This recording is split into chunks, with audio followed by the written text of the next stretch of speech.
I'm on my way back to the house. I've moved out now. I'm grateful for the opportunity to have an amazing friend that I can stay with while the renovation continues. I've been sleeping on the floor now for 6 months. I've been sleeping on a mattress. I've had airbed upon airbed. Put my mattress out of storage. Had that on the floor for a little bit. So I braved it as long as I could until they cut off the toilet. When they cut off the soul stack and there was no toilet, that's when I said, guys, it's time to close it up. It's time to close it up. There's a portaloo in the front of the house, but anybody got time for that? It's your girl Irene TTYA. I'm back in the building for another episode. I feel a bit hickey hagger, like my background is tired. Everyone's telling me my background is a bit tired, but you know, we don't have any background. So you know what we have to do? We have to manage with what we've got, okay? Here's what it is. Anyway, let's get into episode 4. Welcome. If this is your first time, go back and watch the other 3 episodes. If you're back for the new episodes, welcome to episode 4. This is Casattya TTYA. I'm your girl Irene TTYA, and this is my renovation series. I'm renovating a 1930s end of terraced home with a rear back 5-meter extension.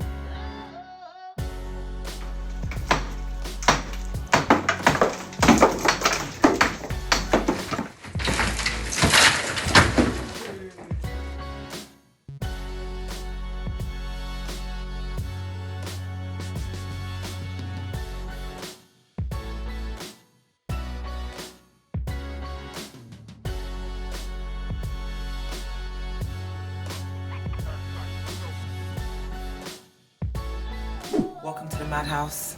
I'm going to show you guys a little bit about what I'm going to do here. So this is going to be the hallway, the entrance, the vibes.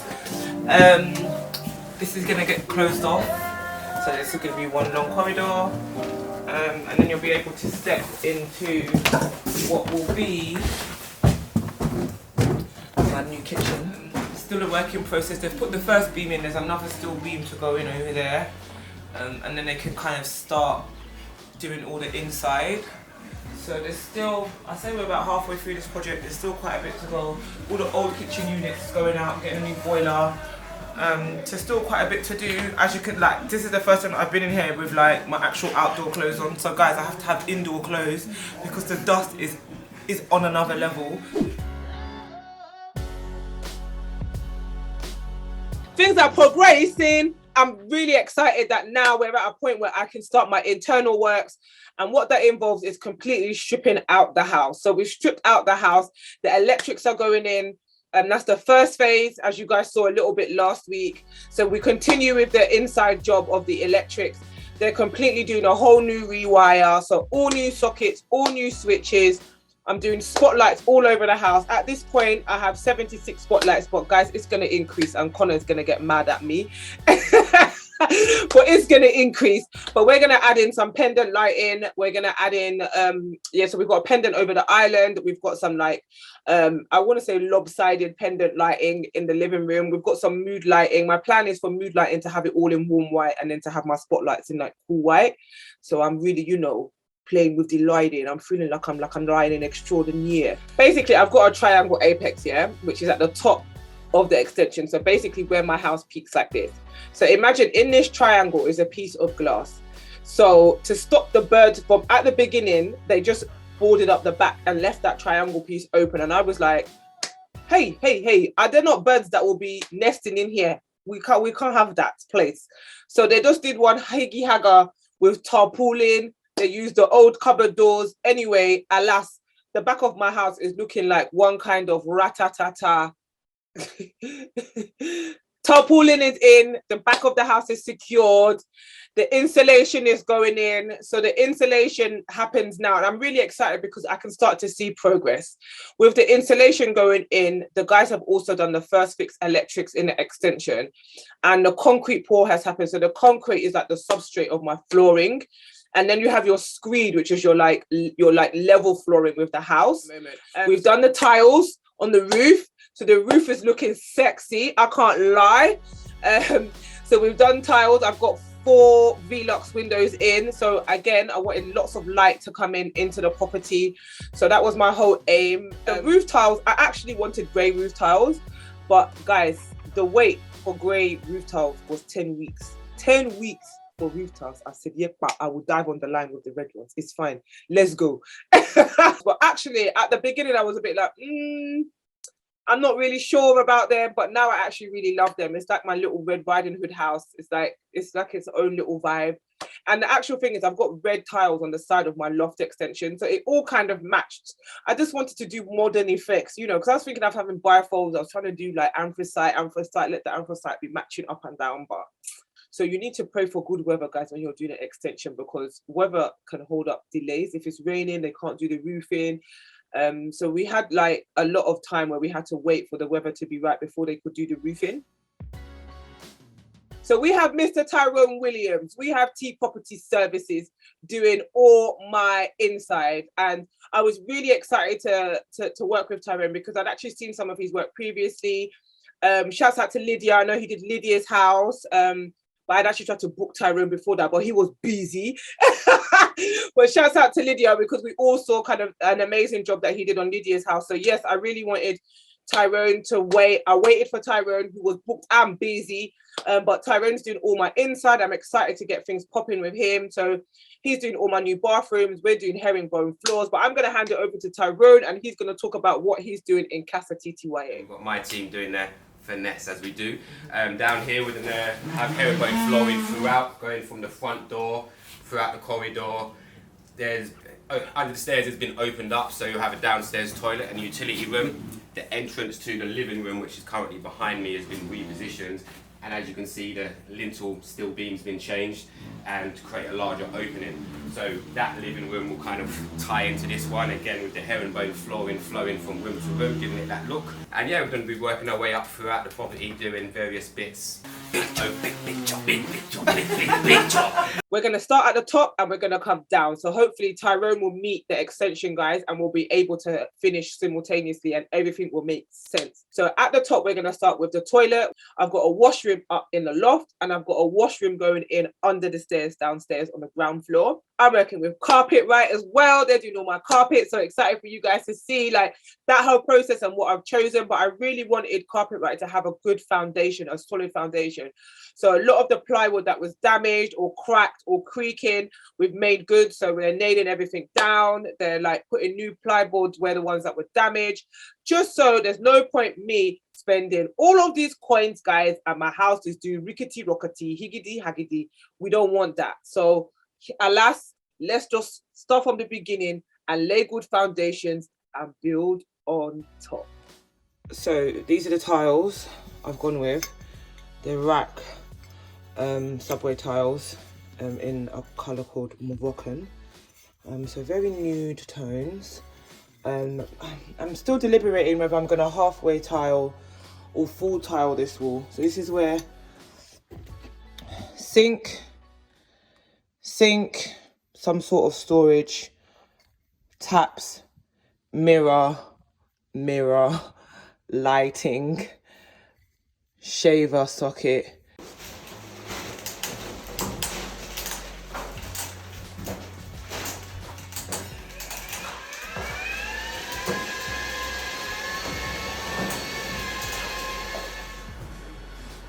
So the first 2 floors have been plastered. As you can see, it's quite pinky, pale, dusty. It's actually quite a nice colour. It looks like terracotta, but when you know it's fully dry, it's when it completely goes white, like clear. So you can see here, this is all starting to dry out. One of the major issues that we're having at the moment is where it's so cold outside and the house hasn't got any heating, the plaster's taking a really long time to dry. So we're just trying opening windows and trying to get in as much airflow as possible to help dry the plaster. But it's all coming along, slowly, we're getting there. So I was today years old, guys, when I realised that plastering was such a messy job. I'm getting all my house replastered, and it is quite a big job and it's quite a spenny job, I'm not gonna lie. But I was convinced in like getting all my walls replastered just so I had a really smooth finish and everything would be all nice, new, shiny, And because I was changing so much of the structure of like taking some walls down, like, and rejigging and redesigning a lot of the space, I really wanted everything to just be fresh. So I chose to replaster the house. So the guys are doing a replastering in 2 phases. So my loft and the middle floor will be done as 1 phase, and then the downstairs will be done as the last phase. So I just got my delivery of lick samples. So my vibe is very neutral, Japandi with a twist. Because sometimes in Japandi they can put some teals and stuff in, but I'm gonna keep it very, very, very like earthy. So just to add some texture in, we're going for like concrete flooring. So all the kitchen will have like big concrete slabs. We'll add in some texture with some black paneling. So as you can see, the whole house is going to be quite aesthetically pleasing, but very neutral tones, which is the vibe that I'm going for. So you'll be able to kind of see when I put this all together, the kind of vibe that I'm going for.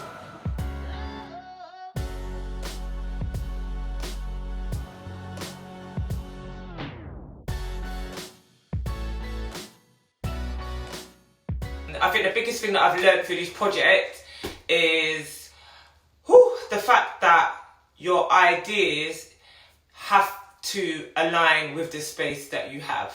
So as much as I love Pinterest, I think some of the dangerous things, the dangerous thing for me in Pinterest is that often it makes you think about, it gives you an amazing inspiration for ideas, but the reality is those ideas have to fit into the measurements that your space has. So it's a measurements game. That's the biggest thing that I've learned. It's all a measurements game. Everything's numbers. You have to know your measurements. You have to know what space you've got, how things are going to work, the diameters and depths down to everything. So when I first was thinking about doing up here, but up in the loft, I would have loved to have had some sort of shower and wet room and toilet space. But if there's anyone in America listening, you know, bathroom, that's what we call aka toilet, space in one, but it would have meant me losing a bit of space in this room or realigning everything, and it just was quite a big job for, it wasn't that big a deal.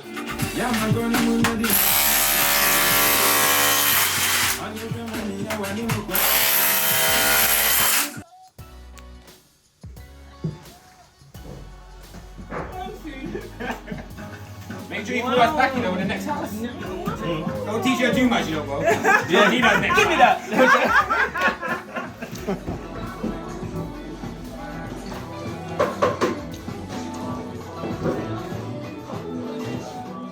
I have to stress to you now that more than ever, the importance of feeling like your voice is underrepresented as a female on site.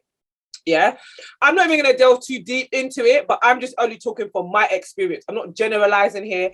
I'm just saying that I felt like on this job, my voice was very, very much undervalued and underheard. Well, you know, they valued it when they came for the checks, though. When they needed the money, they knew my name. With my external builders, with the guys that are doing my extension, my issue is their lack of communication. My issue is they're not sending sufficient men to site. And on top of that, I feel like my voice is being really not heard. I'm finding it really, really difficult at the moment to be able to express myself without being pushed aside or just being told like my views don't matter or don't worry. Everything's kind of like don't worry, but I'm not really seeing any progress. I'm not really seeing like I'm the valued customer. They're not giving me like, yeah, we care about what you're saying as a valued customer, like kind of like putting my mind at ease or like sending more men to the job. I just kind of feel like it's not really going that way. So that's my main issue with my builders who are doing my extension. This job was quoted at double the time. So when they send you your schedule of works is basically their schedule of what they're going to be going by week, what they plan to get done. And this job was running a little bit double the time that everybody else had quoted me. So it was double the time. But I felt like, you know what? It's better that they're giving me that extra time. They gave me that reassurance saying to me, you know, yes, it's a bit longer than what others might have quoted you, but we're giving you the maximum time that this job will take. So I'm like, okay, like I've gone with this thinking, all right, well, that's the maximum time that this is going to take. But at the moment, that means that you can't really afford for stuff to start running behind schedule, because that's the maximum that you've given me in terms of time. So when I'm like looking at the schedule of works and looking at where they're at, things are starting to not align.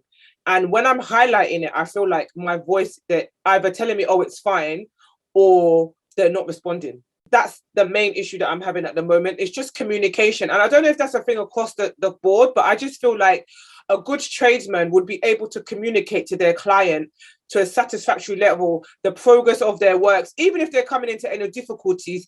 I feel like communication blocks down, like communication is the key to everything. Like by you communicating to me what's happening, I'm going to feel a bit more at ease. I might not be happy with it, but at least I'll feel more comfortable knowing what's going on. And at the moment, it's not really there. So where you're kind of, it's your first build, you're feeling a bit like overwhelmed with everything.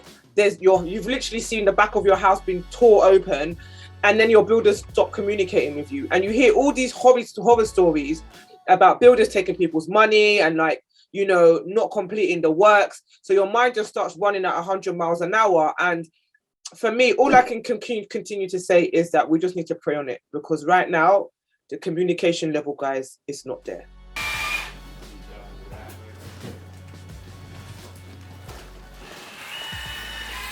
So guys, we're back in the extension. You can see since the last time that we were in here, the concrete pour has been done. So we're almost ready for some flooring in here. This is a black conduit. So what this does is this provides the electricity supply to my kitchen island. So is to get the insulation down, and it's good because it's nice and flush to the wall, so the insulation won't be bumpy, it won't be wobbly, so it's going to be nice and flush to the floor. As soon as the insulation is down, we're going to pull these cables up to start supplying the electrics for her island. That's including a nice wine cooler as well, which I hope to one day take advantage of. Sip, motherfucker. Sip. So last week, guys, you saw my visit to the showroom in regards to the kitchen. I'm working with Kitchen House. They've basically done a bespoke service. I'm not going to lie, guys, it wasn't cheap. It wasn't cheap. But you know, when you like nice things, they're not cheap. I feel like it was the only place that I could find really good, solid black wardrobes. And for those of you who are going to come on my page and start telling me, oh, why didn't you go to Howden's? Oh, why didn't you go to this place? Or why didn't you go to... Trust me, I went everywhere. Yeah? Anthracite is not black. Let me just clear that up here. It's a dark grey. So those of you that are sending me dark grey anthracite and calling it black, guys, you need your eyes tasted. So I'm just saying that anthracite in my books is not black. This is black, noir, black, not dark grey, not anthracite, black. That's what I wanted. And the majority of places did anthracite and not black, noir, black. And that's what I was looking for. So I'm glad I've been able to find that with Kitchen House. We've designed this whole kitchen from scratch. Obviously, it's all plans, it's all diagrams, but you get to see like what the units are going to be like. And I think the great thing about what the team done is they put flooring on it, so you could see like, are you going to have herringbone wood flooring, are you going to have concrete flooring, whatever flooring that you were going to have, they were able to put that in, and it really just brought the kitchen to life. So the difficult thing about doing your house in COVID is a lot of the showrooms are just doing appointment only, like, you know, so much stuff wasn't open, so you were working a lot through Zooms, like having consultations through Zooms and stuff. But the great thing about working with the kitchen team is we were able to go in, luckily we were able to sit down, and it didn't happen on the first visit. I went back 2 or 3 times. The first time I just went with my architectural drawings, then we went back to finalize things. I had some time to digest and knowing what I want, and I think this will change as I live in this space. I think things are always constantly going to be evolving. Oh God, this looks so good. Black kitchen everywhere. There's so many tools that I think I need to go and do a whole video on tools I never knew existed until I came onto this job. Plastering, a scraper. So I've got a scrape off all the plaster. And if I could have gone back in time, I probably would have made sure that I'd covered my banisters, because I felt like they've all got plaster all over it. And once it's dried and it's hard, it's basically, I've given myself a double job to do. So guys, take note, if anybody's replastering, please cover your woodwork. Don't allow plaster to get all over it, because it's a ball ache to get out. And then they'll be able to go downstairs and start the replastering after. So it's in phases. So as you can see, guys, I'm juggling so much. The extension, I'm juggling the inside, I'm juggling the plasterers and all the inside teams. So I've got my plastering team, I've got my electrics team, and I've got Tyrone's team who are going to be working on the semantics of the inside. So a lot going on. So yeah, I'm excited for you guys to see how it all comes together. And yeah, you got to stay tuned for the next episode. It's mad. It starts to get a bit peak. And I get to show you guys a little bit more in depth into like the actual design of the house and what kind of moods I've come up with, concepts. And hopefully we're going to start to bring all the visions to life. So stay tuned, guys. I'm your girl, Irene TTYA. And I can't wait to see you on the next episode of Casattya TTYA. Peace. So the plaster in my house is taking forever to dry. Like forever. They say you can get a dehumidifier and heaters and stuff, but I'm an impatient somebody, so I don't want to come now and be blowing hot air in this place and then my plaster starts to crack. So I'm just gonna try and have patience. I'm gonna open some windows and doors, but this is just really just delaying me, man. It's delaying my project, Sha.